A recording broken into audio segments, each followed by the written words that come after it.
Do you yearn for travel that involves outdoor adventure and learning? I do. I also have a passion for all things farming and agriculture. I've traveled to exotic jungles to learn about growing chocolate. I even once owned my own organic vegetable and sunflower farm. And now I'm planning my journey back to agriculture. Agritourism, defined as travel that involves some type of agricultural experience. Agritourism is all about entertaining. But the marketing strategist in me knows that at its core, agritourism is really about educating, and education affects change. My future farm needs to deliver a profound experience to all of its visitors. It needs to educate people about food, health, and climate. Join me to learn from experienced agritourism farmers and entrepreneurs and help me build my future farm strategy.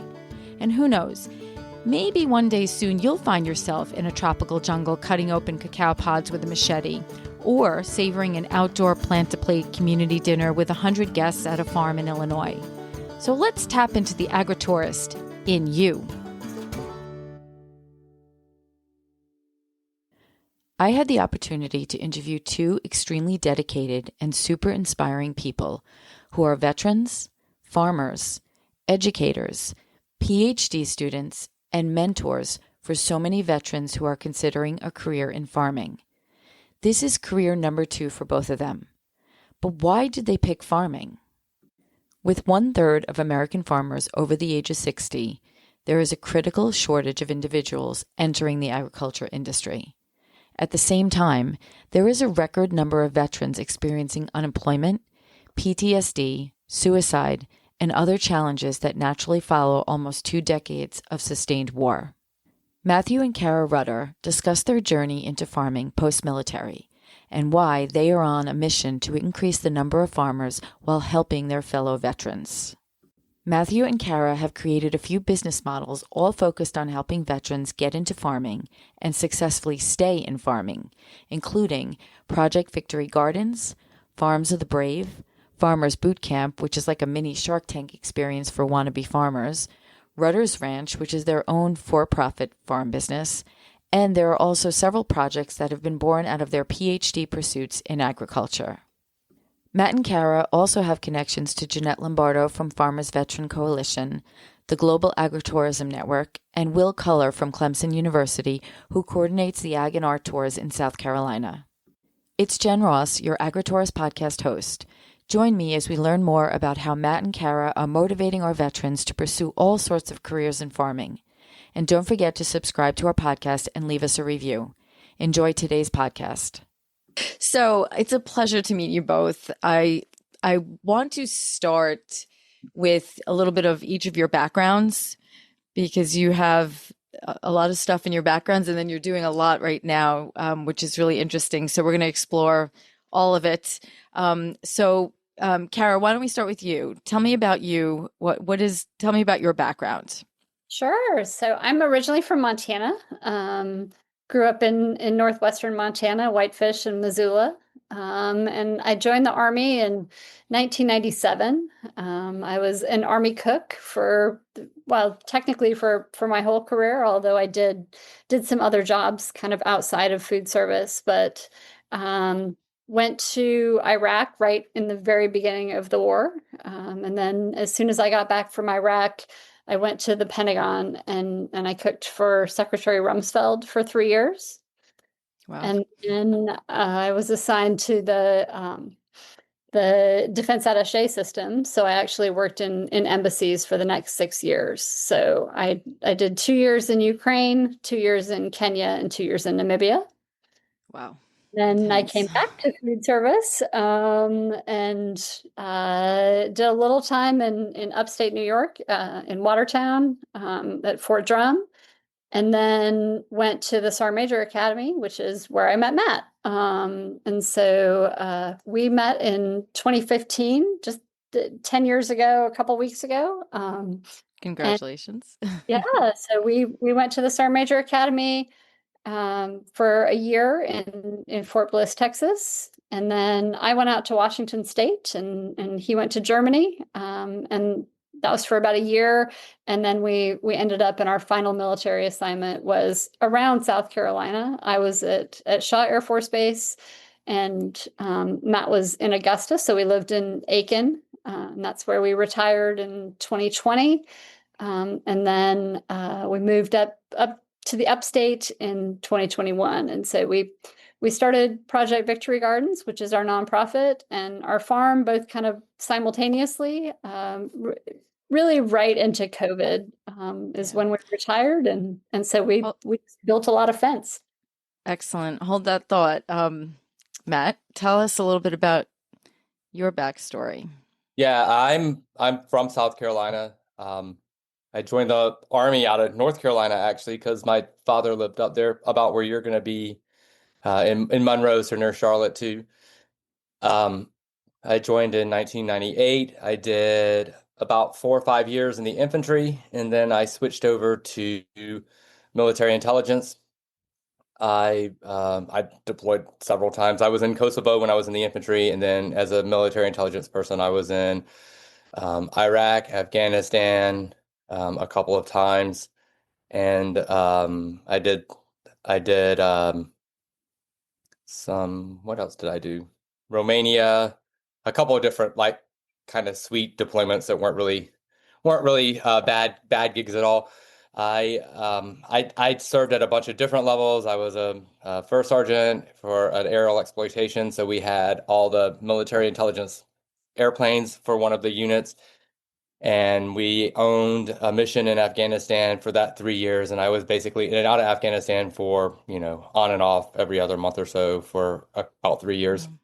And then, like Kara said, when we graduated from the academy, I was the ops sergeant major for the military intelligence that the Army did in Europe. So we had people in about 14 different countries, and I managed to get out of there before all the Ukraine, Russia craziness, or else I would imagine my job would have been much more difficult than what it was anyway. But that was a lot of fun, kind of pushing people in and around Europe to do intel stuff. And then my last job was here, well, was just outside of South Carolina at Fort Gordon, which is now Fort Eisenhower. And I ran the battalion that basically processed all the intelligence that came off of those airplanes, but it did it for the the entire army. So we had 5 different units that had airplanes, and they all piped their collection stuff back to Fort Gordon, and we did it there, along with having people kind of spread around the globe to help facilitate all that. So I had people all over the place for that. And that was a very crazy unit, 600 soldiers and 400 civilians. It was 1,000 people organization that I was helping lead. So, and then, Wow. yeah, as Kara said, we retired into COVID. My last day in the Army, we came home, took off camos, put on Carhartts, and started building fence that afternoon. We started our farm in Aiken, and as she told you, we're up near Clemson now. And for those people that are thinking of farming, I would say find the land you would like to farm on forever, do it there. Don't build two separate farms because that's not quite as fun. So, okay, wait, I want to back up a little. So, okay, you come out of the military, out of these very intense, big, very serious careers. How do you make that transition back, and how did you decide I want to farm? Like, So, military intelligence, like it's not all Jason Bourne and like running down back alleys or anything. It can be kind of boring. It's a lot of PowerPoint. You are generally working inside a building that has no windows, and you don't see the sun because you get there before it comes up and you leave after it goes down, or vice versa. You get there after just before it goes down and sleep all day. Um, and really, I wanted to be back outside. I was really tired of um, being in a building where I couldn't see the sun and get, the the nature and all the other stuff that goes with farming. And so I think probably maybe as soon as we got to Aiken, I kept saying that I wanted to be a farmer. And I think Kara probably took that with the amount of seriousness to which I had said it. But she left and went to Kuwait for like 2 or 3 weeks, and while she was gone, I went to Tractor Supply and bought ducks and chickens, and um, yeah. So when she got home, there were ducks swimming in the jacuzzi tub and chickens in the laundry room in a box. They both had heat lamps on, and we had to figure out where to build a coop in like 2 weeks when they were ready to go outside. So, Kara, how did you feel about that when you got back? It's kind of expected. Matt is definitely the big idea guy. He's the one who comes up with all these great things, and then the logistics have to sort of be considered after that. So, surprise, we're farmers, is pretty par for the course. So when you were defining a farm back then, what was the vision outside of, I guess, the ducks and the chickens that you bought initially? Were you thinking vegetables? Were you thinking animals? Both? Like, what was the vision for a farm? I don't know that we really had what I would call a vision, more of what would be called impulsiveness. That's okay. So, we had the chickens and ducks, and we had a couple livestock guard dogs that protected them, and that was before we retired. We did that for about 2 years until we retired and could really improve what we Okay. did. So we had that and a small garden, just enough to keep us in eggs and a little bit of vegetables. And then once we got the fences up around, we fenced about probably 3 miles or so of fencing in Aiken. And Wow. when we got the fences up, we started just sort of practicing. We got like practice goats and practice pigs to see really, it's COVID. There's not a lot of anything that you can do. So we learned, off of a bunch of YouTube videos and Yep. Yep. Google, and Made a lot of sourdough. yeah, Chat GPT wasn't out back then, or else I bet I would be farming a little differently. Um, but yeah, it's sort of evolved, I think, from Yeah. to whatever we thought we would be interested in. It's not ideal when we have it's sort of why we do what we do now. When we have veterans over, we have a lot of things so they can find a single thing, because you're not going to ever be successful if you try to get a little bit of everything. You kind of have to focus a bit. Right. So are you currently your farm is Rutter's Ranch? Is that the name? And So is that the same property, or is this a different Yep. property? Yep. No, it's all together. So our for-profit side is Rutter's Ranch. And with that, we focus primarily on the pigs. Okay. We raise megalitza pigs, and we have them processed into just the most glorious charcuterie that you can possibly imagine. We actually take them up to Pennsylvania, and they're processed there at Nello's Specialty Meats in Pennsylvania. Okay. Um, and that's the for-profit side. On the nonprofit side, it's Project Victory Gardens. And that's where we really focus most of our time. And that's kind of how our farm is set up, is to support the efforts of Project Victory Gardens. And so with that, we focus primarily on helping veterans get into agriculture. And why is that? I know on your website you go into the why. Talk to me more about that why, because I know obviously, you know, there's a huge reason you're doing this. So, When we first started farming, really it was to do a 180-degree turn from what we were already doing in the military. And so as we started doing that, it brought us joy. We realized that the piece of farming that is super cool to us is the peace that it brings you and the joy that it brings you, and how it helps connect you with nature, or with the animals, or with just kind of everything. And we thought that maybe there's something to that veterans would also like. And we were kind of missing our comrades, right? We're in South Carolina. One of the things that one of the secretaries of Veterans Affairs like to say is that we're a big tribe, and we miss that. And so we started reaching out to other veterans to help them get into farming, just because of the therapeutic value that comes with that. And originally, we thought that we would really focus on that agrotherapy part of it. But what we realized was that the agrotherapy comes just by being on the farm. What we really needed to focus on was the education piece. How do we help veterans get into farming, be successful in farming? And so we really pivoted more to the education piece, because we think that just by being on the farm, you're going to get, when you're like Matt always says, you can't be mad if you're holding a baby goat. So things like that just come organically by being on the farm. And the other big important piece for us, if you think back to 2020, that was the first time in a lot of people's lives where they'd been to a grocery store and there were empty shelves. We found really fast during COVID that our food supply chain was not as secure as we thought it was. And food, food is my love language. So it was really important for me to know where my food is coming from, to be a part of that for my community and for those around me. And so that's been a big part of it because food security is national security. So it's really just another connection that we've found that veterans in particular are very aware of the importance of a strong and stable food supply chain. So tell me about how your programs work. Like if someone's interested, I mean, I know obviously I interviewed Jeanette Lombardo from Farmers Veteran Coalition. I think that organization is amazing in what they're doing. So how does your organization, your nonprofit work today? And, how do people get involved in it? How do you take them through a process? I know you said you were focused more on the education component. So talk to me a little bit more about the organization.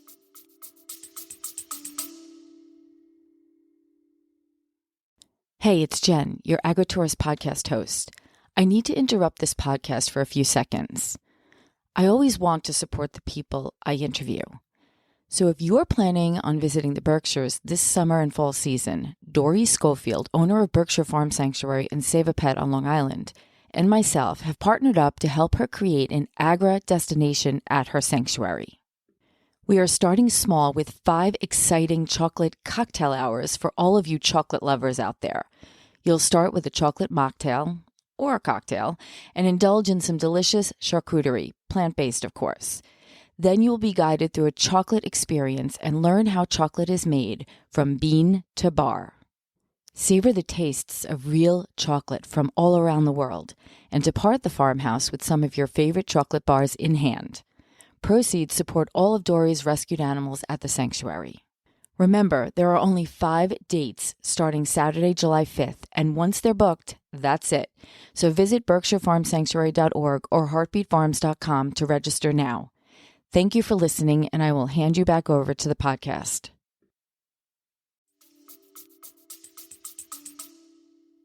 Yeah, so the Farmer Veteran Coalition of South Carolina and Project Victory Gardens we have very similar end states, I guess, not necessarily the way in which we do it, but both nonprofit organizations are interested in helping veterans get into farming, connecting them with resources that are available, providing that kind of stuff. Like Kara mentioned earlier, Project Victory Gardens is really more focused on the educational stuff. And when we retired, I started going back to college. I'm using every dime of my GI Bill, and I got a master's in agricultural education from Clemson. And while I was getting that master's, I was required to write, different projects, different curriculums, and different training plans and things that I had to do to get through that program. And so I just wanted them to be useful and impactful. And so we wrote a program called Farmer Bootcamp, which is like a crash, exactly what it sounds like. It's a crash course in farming. It's big wave top. It's 4 or 2 days, but the 4-day one is our favorite. And it's a day of business planning and all the things that go into the business side of it, the paperwork side of it, from marketing and grant writing and getting financing and all of this other things, how to write a business plan. Day 2 is getting out on the farm and seeing the animals and being part of that part of it, animal husbandry side, and then the horticulture side as well.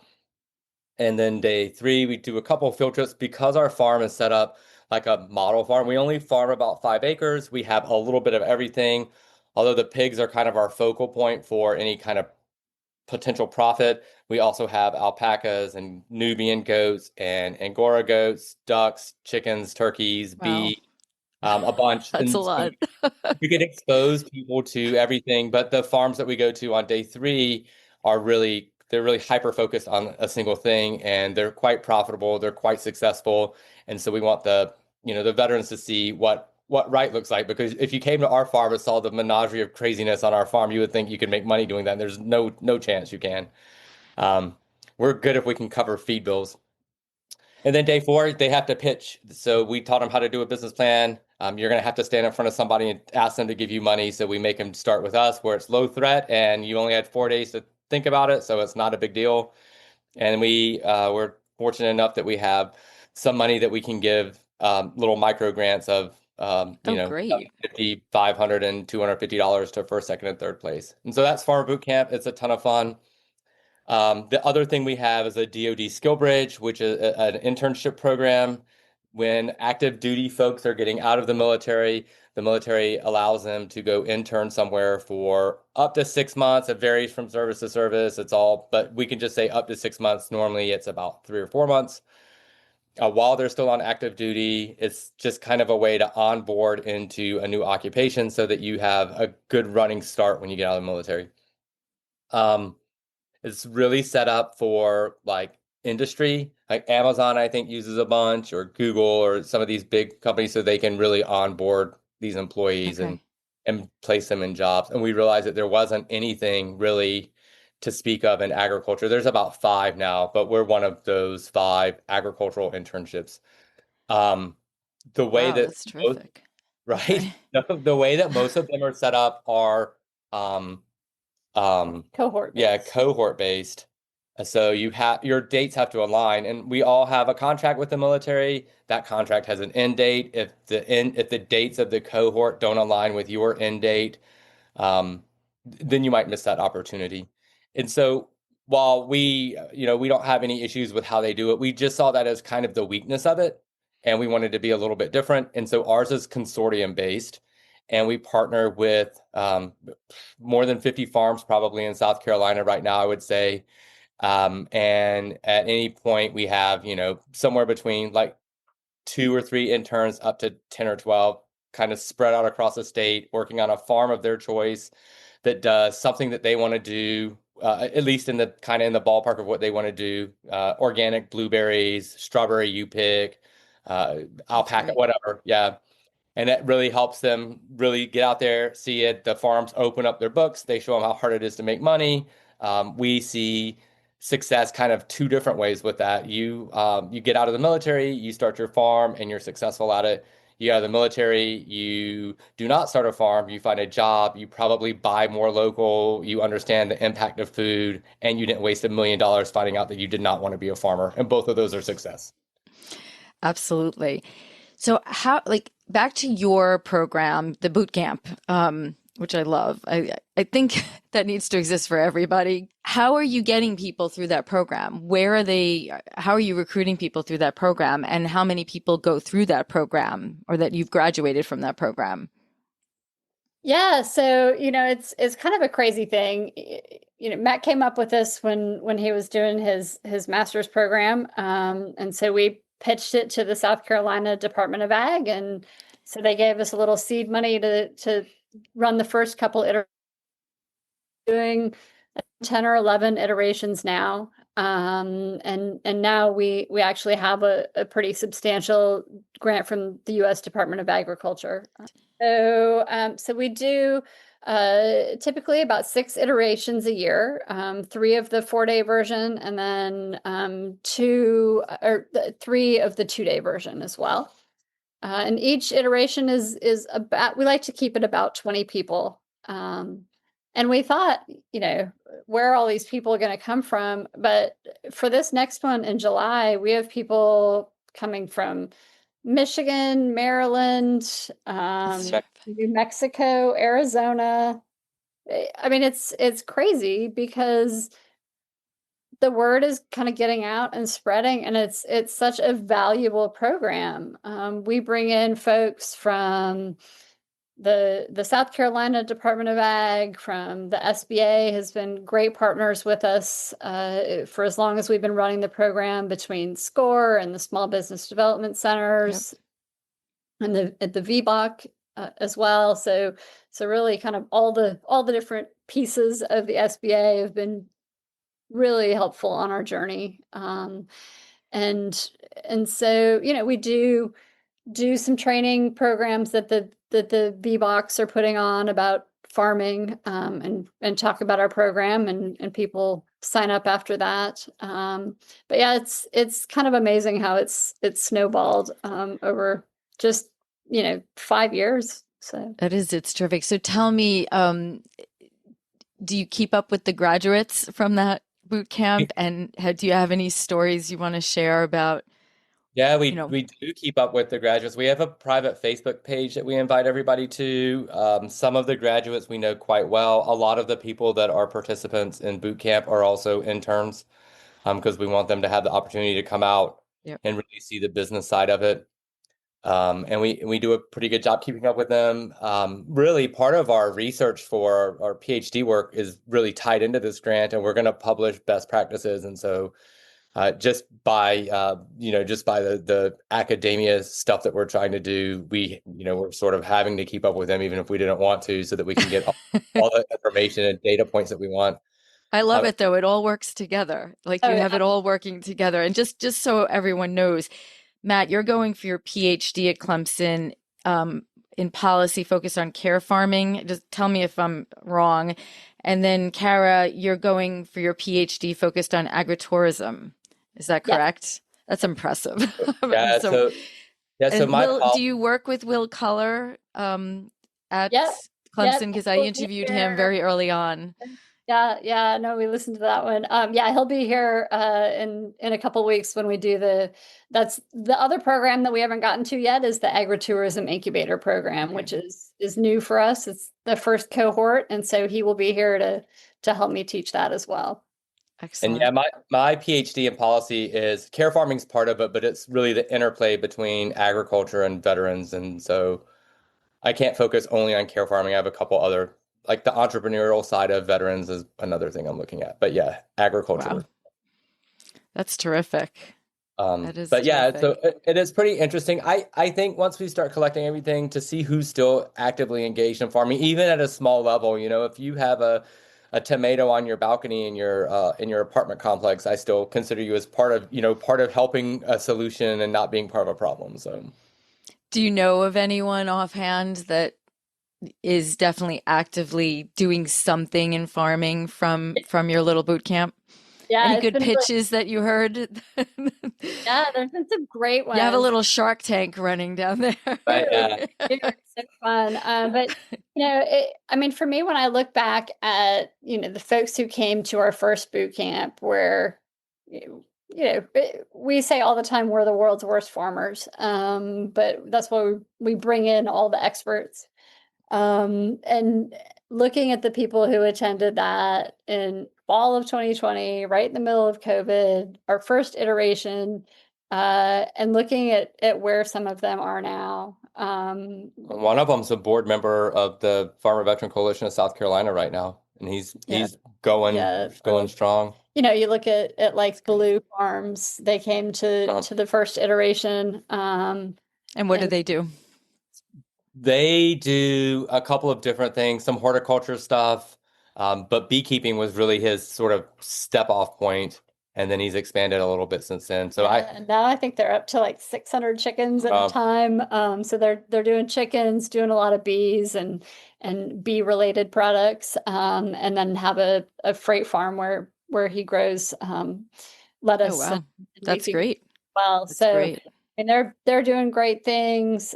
You look at Salty Anchor in Orangeburg or some of these folks. Every time I go on Facebook, it's a farm that I remember coming through the program and remember where they were then. And to know that we're a little piece of their growth is really, really pretty incredible and rewarding. How I, does that make you feel as you reflect on that? it's kind of, I mean, it's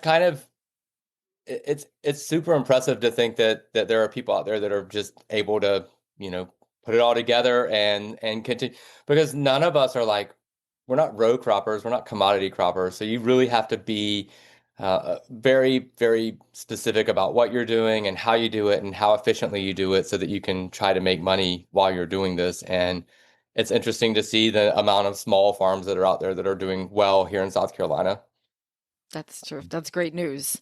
We One need of the that. one of the cool stories that I really enjoy from Farmer Boot Camp, we had a person come through. So, military people, we normally come with some scrapes and bruises. Some of us have some bigger disabilities than others, but for the most part, I don't think you're getting out of the military unscathed in some way or form, shape or form.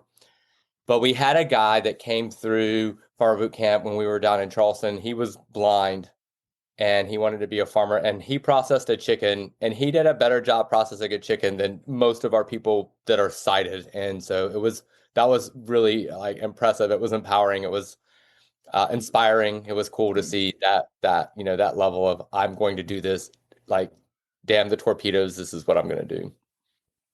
Wow. So how do you know Chris Barsati? So the ER doctor from Pittsfield and owner of the farm in southern Vermont. I met him in person last Thursday, actually. He came to an event we were doing at Berkshire Farm Sanctuary. So I got to meet him and his wife. Very, very nice. Very nice. Chris, he's probably the reason that I'm doing care farming in my dissertation instead of just straight entrepreneurial stuff and ag. Okay. We met him at the Global Agritourism Congress in Italy. So you went to Italy? Yeah, we went to Italy, great. and it's pretty interesting. So we are in academia.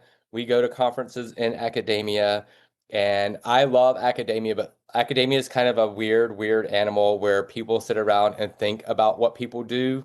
And there weren't a whole lot of folks there that were actual farmers, and Chris was, and so we kind of linked up with him because, it's one of those, if you're going to sit around and talk about something, it's like, well, have you done it? Like, have you even just like tried it once? So I think we had dinner every night that we were there with him. And then we switched phone numbers, and I've been up to see him now. Didn't we meet him We met at that retirement? Yeah, so we met him at after a retirement ceremony that we attended. When we go to Pennsylvania to process our pigs, he's not too far, so we'll link up with him at some point. And now he eats our charcuterie, like, I think, like, yeah, he told I don't know me how many. he said it's his downfall. So did you meet when you were out in Italy? Did you meet the woman? Sorry with names, but first of all, the gentleman who runs Coringa Farm in Tasmania. You probably met him. I think he presented as well. Very nice. I interviewed him. Very impressive business he's running. And the woman who runs agritourism New Zealand. Why can't I think? Names just always escape me. She probably was there as well.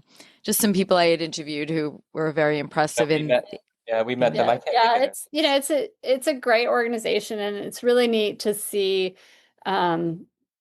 what agritourism looks like around the world, because it's Italy, gorgeous and beautiful, picturesque farms, and in that area around Bolzano, very different than what you're going to see if you come on my farm.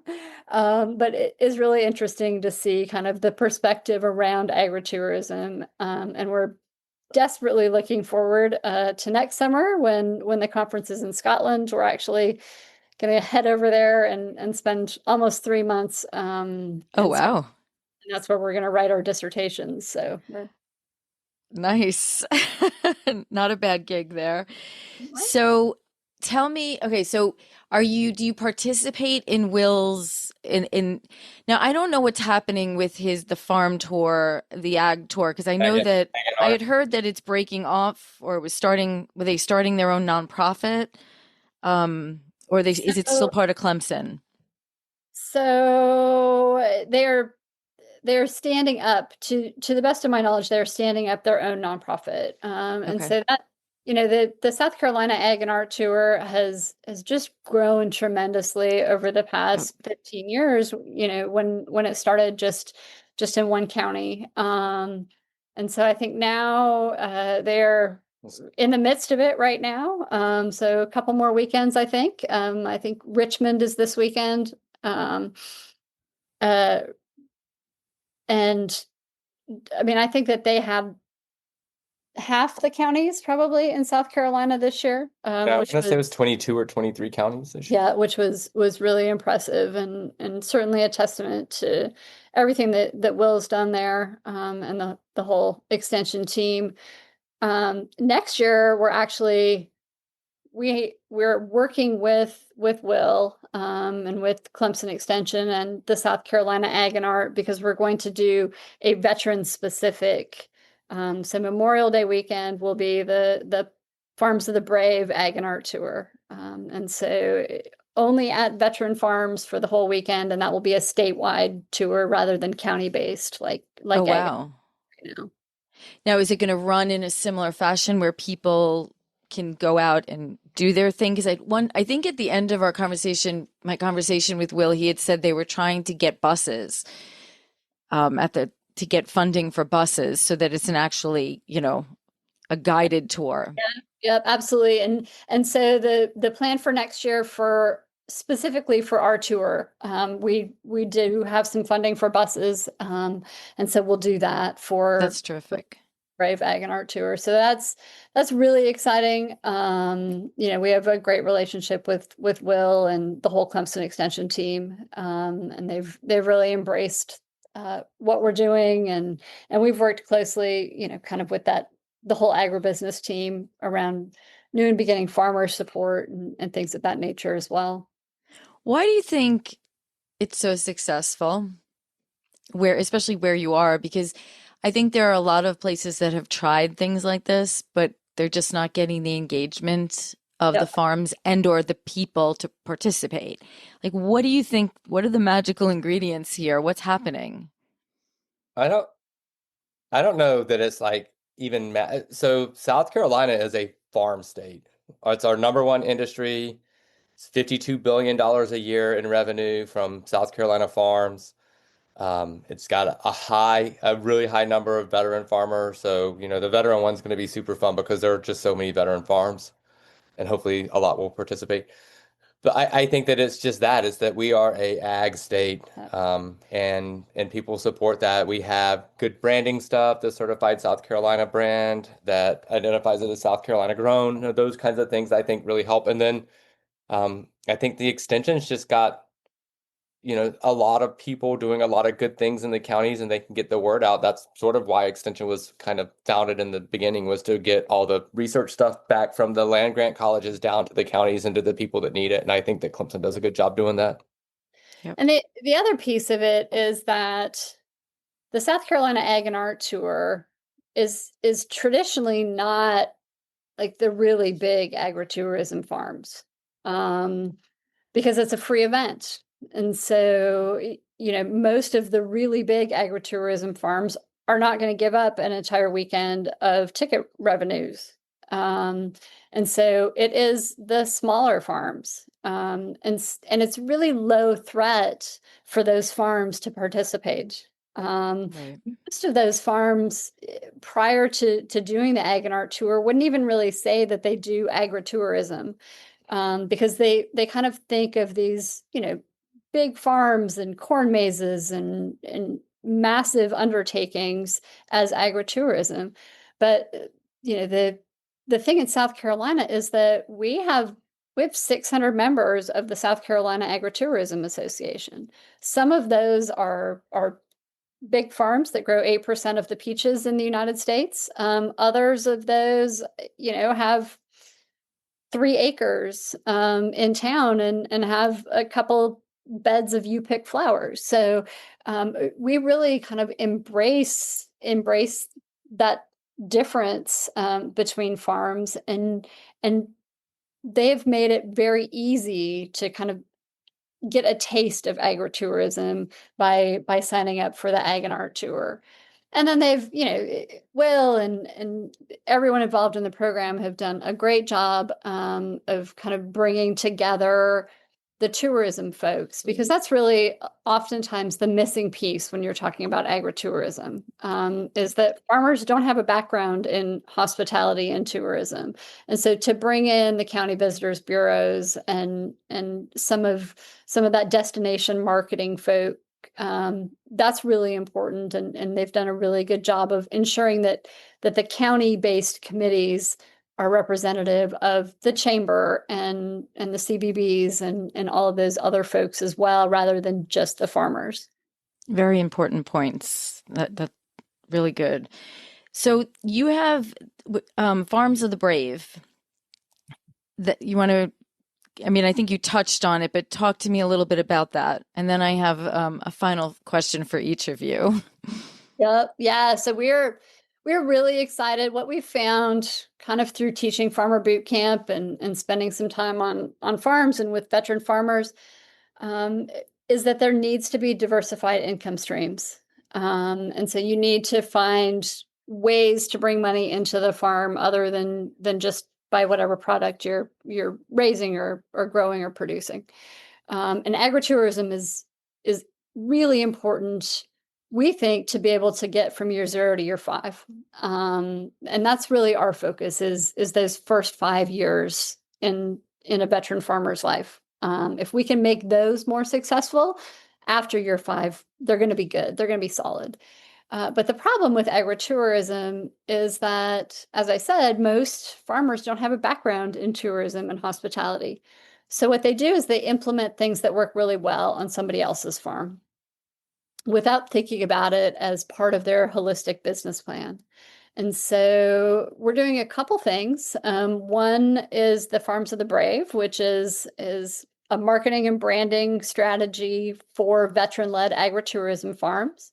And right now, we have about 30 farms that have signed up for that across South Carolina and a couple in North Carolina. And in the next few years, we'll start expanding that out regionally and then hopefully nationally. And that's awesome to see that, because it's a one-stop shop where you can go and say, I want to visit a farm and I want it to be a veteran farm. Where can I go? And so go to farmsthebrave.org. And then with that, we're doing an agritourism incubator program as well. And so this year, in a couple of weeks, we will have folks from 5 different farms here for a 4-day curriculum program, where we're going to talk about some of those more tourism type facets of agritourism, experience design and corridor management and some of those things from a tourism lens rather than just from the on-farm lens, to ensure that when you're setting up an agritourism program, it fits into your overall business plan. If I have school buses full of kids show up on my farm, I'm not going to sell my $40 a pound charcuterie. That's not. And I won't live here anymore. I'll be gone. That will be gone. So what happens? Brutally honest. But I need to do something different to make that fit within my overarching business plan. And so we're really excited about the agritourism incubator. I love agritourism. It's what I've spent the last 2 years and we'll spend the next 2 years deeply immersed in, both at the academic and practice level. So farm fun, what can be better than that? So as you both reflect, like, what for each of you, Matt, we can start with you. What is driving your passion to keep going with this and to get educated? And, what is driving that passion? Like, what is it? Well, I'm really not a quitter, first and foremost. I'll start with that. I think we could tell. And the other thing that I tell everybody, and I can say that one out of tongue in cheek as well, is that I joined the Army for 4 years in college money, and I wound up doing 22 years, and I'm getting every dime of the college money. And so I have enough GI Bill to make it through my PhD because I managed to get my other degrees while I was in the service.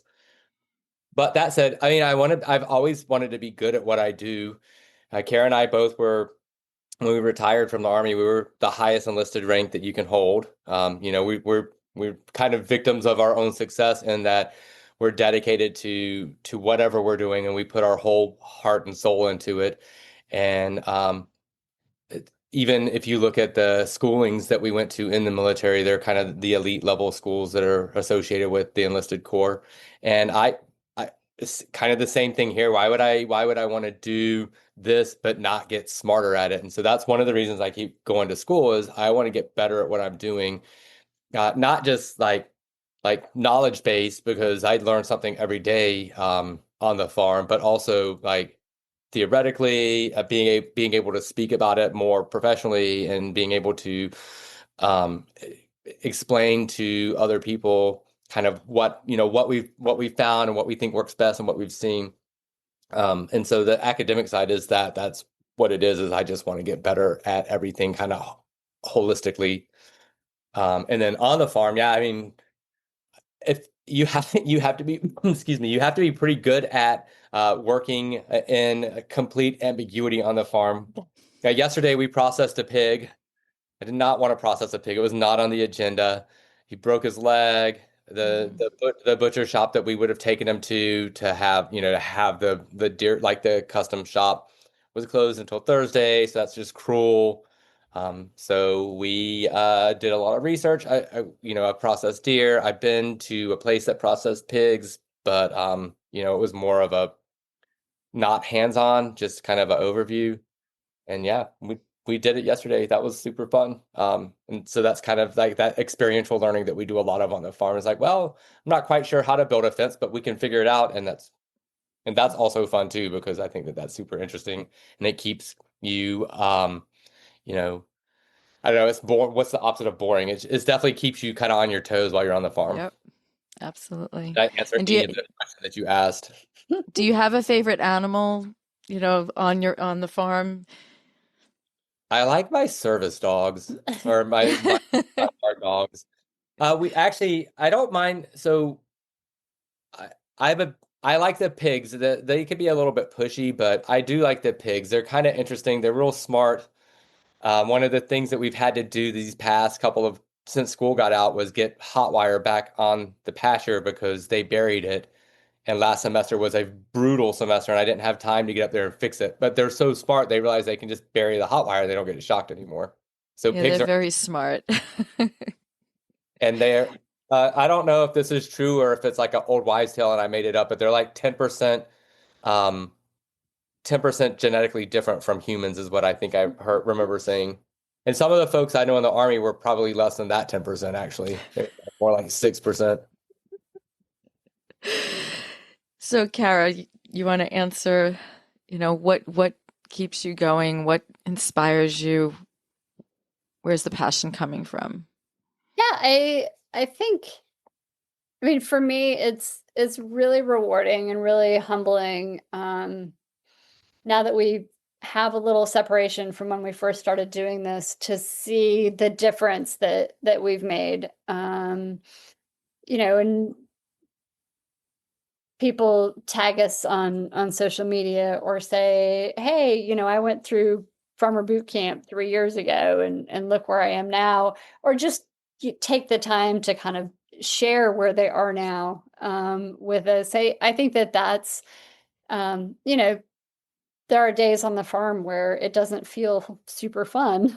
um, but most of the time we have a great time with what we're doing. And we have such great folks around us in South Carolina that have been with us every step of the way. That no matter what crazy idea we come up with and want to do next, they're like, sure, we'll come help teach that. We'll support that. We'll do that. We'll be there with you.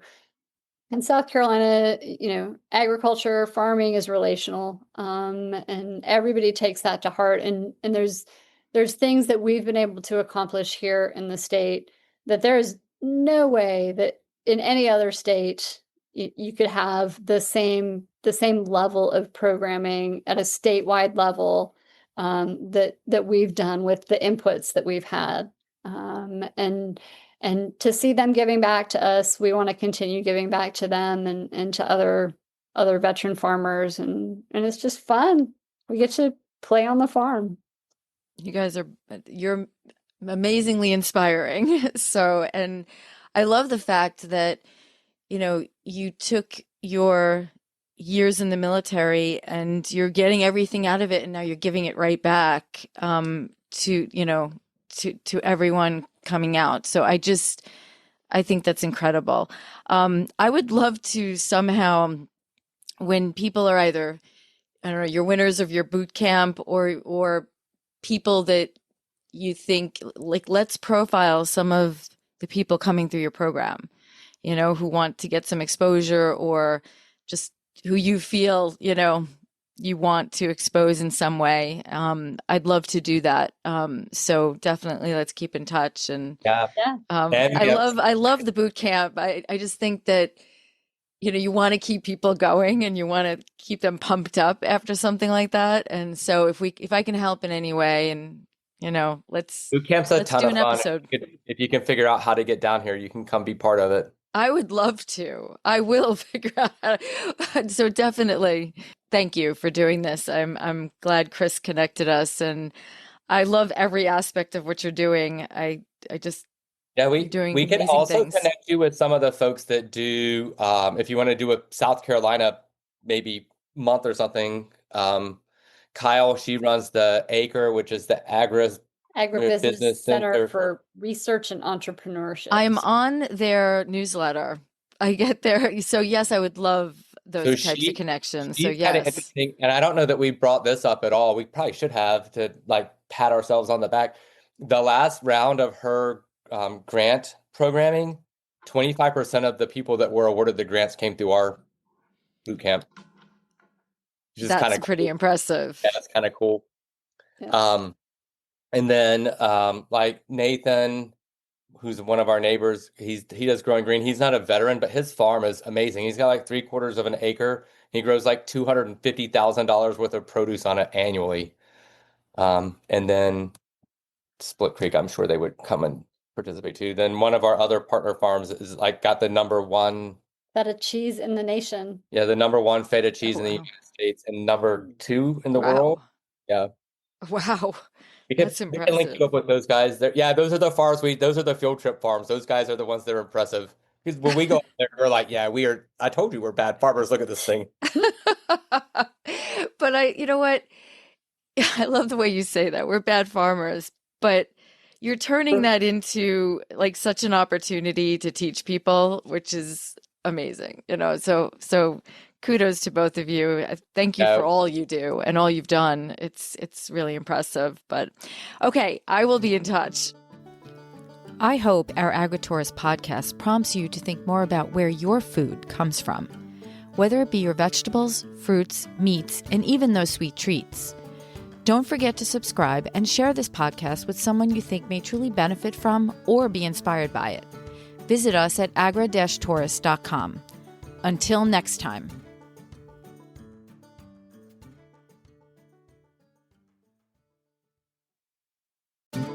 So I was recently listening to one of the Grounded in Maine podcasts produced by Amy Fagan. The podcast is an open conversation about being mindful about how we show up in the world. It's focused on sustainability and how sustainability impacts every part of our life. What are some of the most important takeaways that people will get from your podcast? One of the things that I hope that people will take away from the podcast is encouragement. Like, I want them to not feel like you have to spend thousands of dollars to be part of the solution, because, there are a lot of sustainable, things that say sustainability or sustainable, like solar panels or organic cotton and stuff like that. Like, some things are just more expensive because they have that tagline, that phrase or whatever. But there are so many ways that you can be sustainable. You just have to be a little bit creative. And so I'm putting out all these ideas that what people are doing, just to put the thought out there that we can all be part of it without going broke. So how can people find your podcast? My podcast is wherever podcasts are found. It is just called Grounded in Maine. I also have my Instagram is where I am most active, and the Instagram handle is Grounded in Maine Podcasts.